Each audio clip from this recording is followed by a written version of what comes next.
Di mana bisa dianalogkan sebagai seorang keluarga, kalau seorang ayah ingin memindahkan rumah, kan dia harus berbicara dulu dengan anak-anak dan ibunya mengenai bagaimana pindah sekolahnya, bagaimana kemudian dia mau adaptasi yang baru. Ini bukan serta-merta kemudian ayah memaksakan seluruh penghuni di dalam rumahnya pindah. Jadi ini kan satu hal yang sebetulnya pertanyaan anggaran ini belum terjawab. Anggarannya mau ngambil dari mana? Kecuali kemudian publik dijelaskan dengan gamblang bahwa anggarannya kita punya anggaran yang berlebih. Loh, kita defisit 2021 ini aja hampir mencapai 800 triliun dan itu ada surat hutang. Apa kita mau hutang lagi? Ini kan yang tidak dijelaskan ke publik mengenai persoalan anggaran ini. Ada satu keinginan dari orang yang sangat berkuasa yang seolah-olah harus terwujud. Padahal di sini ada faktor-faktor tertentu yang tidak mendukung dalam pemindahan ibu kota itu. Persoalan momentum, malah ini salah momentum. Jadi kalau memaksakan dalam arti kapan lagi, ini periode pemerintahan Pak Jokowi hanya 2 tahun lagi. Kalau bicara mengenai kita serius memindahkan ibu kota, harusnya kita bicara juga tidak sekedar keberanian. Jadi pemimpin dalam memutuskan kebijakan publik itu tidak hanya butuh keberanian, tetapi juga kecermatan. Menimbang bahwa tahun 2022 dan 2004 ini adalah bukan waktu untuk memindahkan ibu kota. Kami sampaikan bahwa kami adalah salah satu inisiator dari petisi yang sekarang ini angkanya sudah mencapai 25.000 penanda tangan, dan ini diinisiasikan oleh 45 tokoh, mayoritas adalah guru besar. Ada Profesor Sriadi Swasono, Profesor Azumazi Azra dan sebagainya, dan kami adalah juga salah satu representasi dari civil society, kaum intelektual, akademisi yang bergerak pada moral intelektual.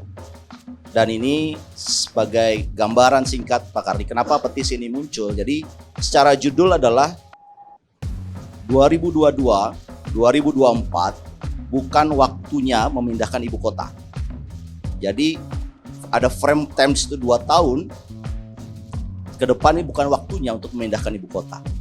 Ada beberapa alasan dan saya kira alasannya bisa dibaca di petisi, tapi poin alasan utama adalah 3. Yang pertama adalah Indonesia saat ini sedang memasuki pandemi. Bahkan Perpu nomor 1 sejak tahun 2020 itu menggambarkan kegentingan akibat dari pandemi ini, dan Perpu ini belum dicabut. Jadi kegentingan karena pandemi ini ada dan itu diakui oleh negara. Dan saya kira di lapangan masyarakat juga merasakan bahwa varian baru Omikron hadir di tengah-tengah kita dan sekarang naik lagi PPKM-nya level 3. Dan saya kira ini lebih baik diprioritaskan persoalan anggaran negara ini untuk penanganan pandemi dibandingkan memindahkan ibu kota. Alasan yang kedua adalah bahwa memindahkan ibu kota ini adalah satu hal yang sangat harusnya ditempuh dengan jalur demokrasi yang baik. Tapi kita lihat hanya sekian jam kalau kita lihat rapat pansusnya dan kemudian diketuk di paripurna, itu menunjukkan kurangnya partisipasi publik. Dan petisi ini menurut kami tepat karena kita tahu bahwa sebelum diketok 18 Januari yang lalu sudah ada wacana, bahkan Presiden mengumumkan 2019 bulan 16 Oktober 2019 itu mengumumkan untuk izin memindahkan ibu kota. Tetapi kemudian menjadi formal itu pada 18 Januari yang lalu, di mana undang-undang IKN ini disepakati di DPR. Dan petisi ini ada yang mengatakan petisi ini terlambat. Oh enggak, petisi ini malah tepat waktu karena kita tidak bisa memutuskan akan pindah atau tidak hanya berdasarkan dugaan atau statement-statement biasa begitu. Dan sudah ada undang-undangnya 18 Januari, maka sekelompok masyarakat ini menyatakan menimbang bahwa tahun 2022 dan 2004 ini adalah bukan waktu untuk memindahkan ibu kota.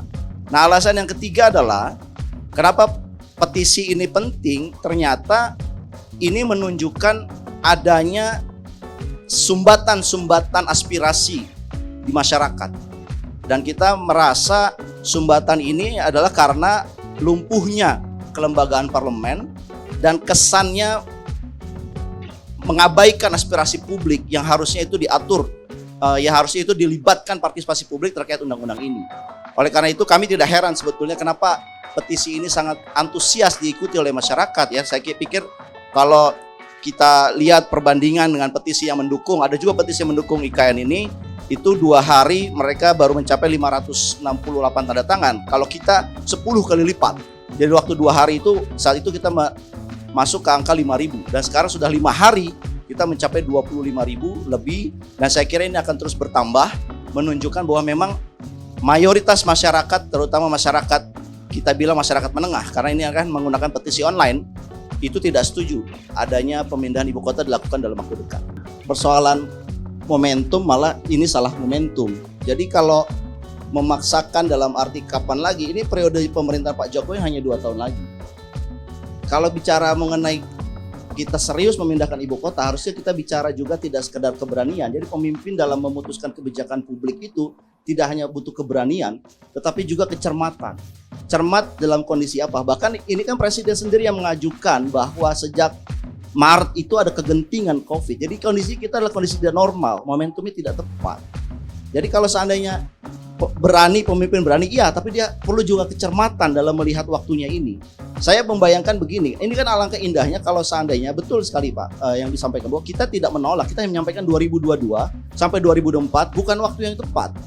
Bisa jadi nanti di periode berikutnya dengan presiden yang baru, dia punya 5 tahun yang lebih panjang dibandingkan periode yang sekarang. Itu jauh lebih menjamin, jauh lebih visible dalam memindahkan ibu kota. Cuman persoalannya kan ini kesannya ada satu keinginan dari orang yang sangat berkuasa yang seolah-olah harus terwujud. Padahal di sini ada faktor-faktor tertentu yang tidak mendukung dalam pemindahan ibu kota itu. Faktor yang lain adalah faktor anggaran, Pak. Kita tahu anggarannya katanya awalnya waktu 2019 tidak mengambil dari APBN, tapi kemudian muncul dari APBN. Persoalannya kita lihat muncul lagi dari PEN, tapi kemudian diralat tidak menggunakan PEN. Jadi persoalan anggaran, sumber anggaran ini menjadi persoalan di mana masyarakat kita sedang butuh penanganan pandemi yang serius. Bahkan Presiden sendiri punya program prioritas nasional. Nah, ketika ditambahkan ada anggaran memindahkan ibu kota, ini akan ngambil dari mana? Ini kan kalau awalnya menyalurkan beberapa anggaran PEN, tapi kemudian diralat tidak jadi. Ada kemungkinan juga menggunakan anggaran yang ada di PUPR, mengambil program-program prioritas yang kemudian diarahkan untuk yang lain. Jadi ini kan satu hal yang sebetulnya pertanyaan anggaran ini belum terjawab. Anggarannya mau ngambil dari mana? Kecuali kemudian publik dijelaskan dengan gamblang bahwa anggarannya kita punya anggaran yang berlebih. Loh, kita defisit 2021 ini aja hampir mencapai 800 triliun dan itu adalah surat hutang. Apa kita mau hutang lagi? Ini kan yang tidak dijelaskan ke publik mengenai persoalan anggaran ini. Yang berikutnya saya ingin sampaikan, ketika kita bicara memindahkan ibu kota ini, pemindahan ibu kota ini bukan persoalan 1 atau 2 orang elit, tapi ini persoalan masyarakat Indonesia. Di mana bisa dianalogkan sebagai seorang keluarga. Kalau seorang ayah ingin memindahkan rumah, kan dia harus berbicara dulu dengan anak-anak dan ibunya mengenai bagaimana pindah sekolahnya, bagaimana kemudian dia mau adaptasi yang baru. Ini bukan serta-merta kemudian ayah memaksakan seluruh penghuni di dalam rumahnya pindah. Kalau begitu nanti seluruh penghuni rumahnya bisa marah, Pak Karni. Dan si ayah ini bisa ditegur oleh seluruh dan diprotes oleh anggota keluarganya bahwa Anda bukan ayah yang baik. Dan ayah yang baik itu ketika memindahkan rumah yang sangat dia dambakan, ada nilai sejarahnya, dia kan harus berhati-hati, seharusnya begitu.